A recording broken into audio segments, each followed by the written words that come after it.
Man will spend 20 years in prison after being sentenced for a cold case murder. The case went unsolved for more than 4 decades until DNA evidence pointed to one person. 73-year-old Mark Sanfratello was arrested in California in June of last year.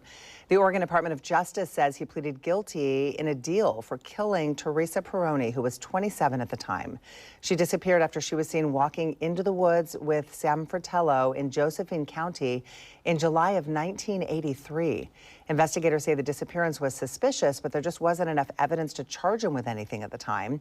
Years later, in 1997, investigators found a human skull on a nearby property. In 2024, with DNA testing, that skull was identified as Teresa Peroni's. Under the terms of the plea, Sanfratello will serve a minimum of 10 years.